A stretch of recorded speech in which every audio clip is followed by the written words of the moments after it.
Assalamualaikum warahmatullahi wabarakatuh. Perkenalkan, nama saya Jesa Apresta. Saya dari Universitas Metamedia. Di sini sebelumnya saya sudah membagikan kuesioner kepada orang-orang. Saya akan menjelaskan tentang validasi dan reliabilitas.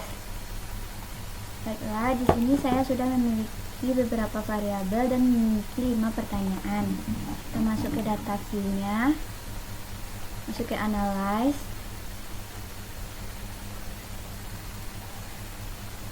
Ke correlate, di sini sudah saya pindahkan dan diokekan. Baiklah, di data correlation ini memiliki 5 pertanyaan. Pertanyaan pertama yang memiliki jumlah nilainya 0,946 dibandingkan dengan nilai tabel dengan jumlah nilainya 0,878, maka pertanyaan pertama valid karena nilainya lebih besar dari data nilai tabel. Masuk pertanyaan kedua yang jumlahnya 0,877 dibandingkan dengan nilai tabel, maka pertanyaannya tidak valid. Masuk ke pertanyaan 3 dengan jumlah nilainya 0,554 dibandingkan dengan data nilai tabel, maka pertanyaan 3 juga tidak valid. Pertanyaan 4 dengan jumlah nilainya 0,876 dibandingkan dengan data nilai tabel, pertanyaan 4 juga tidak valid. Masuk ke pertanyaan 5 dengan jumlah nilainya 0,870 dibandingkan juga dengan nilai data tabel, maka pertanyaan 5 tidak valid. Jadi kesimpulannya dari pertanyaan 1, 2, 3, 4, 5 yang valid hanya pertanyaan pertama. Ke pertanyaan 1. Lanjut, kita lanjut kepada uji reliabilitas.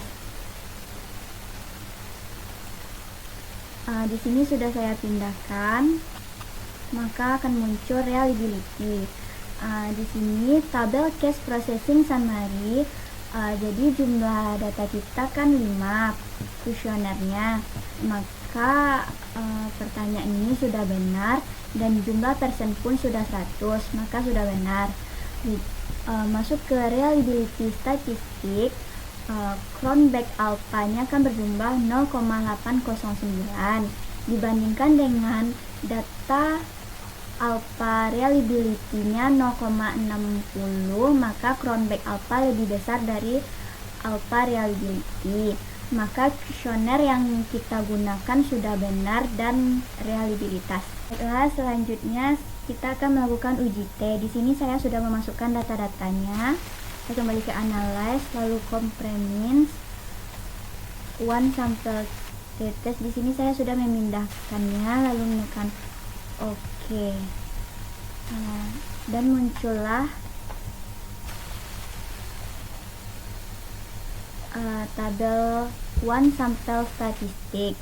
Di sini jawaban dan pertanyaan memiliki perbedaan mean-nya, yaitu 0,352 untuk jawaban dan pertanyaan 0,300. Jadi jawaban dan pertanyaan tidak memiliki hubungan yang signifikan. Baiklah, selanjutnya kita masuk ke pengujian homogenitas. Akan analyze, compare means, dan one way ANOVA. Di sini sudah saya pindahkan, lalu klik OK, dan muncullah tabel ANOVA-nya.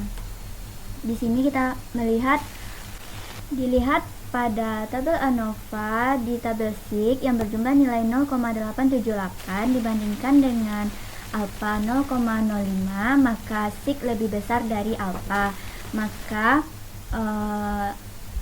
karena SIG lebih besar dari alpha, termasuk homogenitas. Hanya itu yang dapat saya sampaikan pada pengujian kuesioner kali ini. Kalau ada salah mohon dimaafkan. Assalamualaikum warahmatullahi wabarakatuh.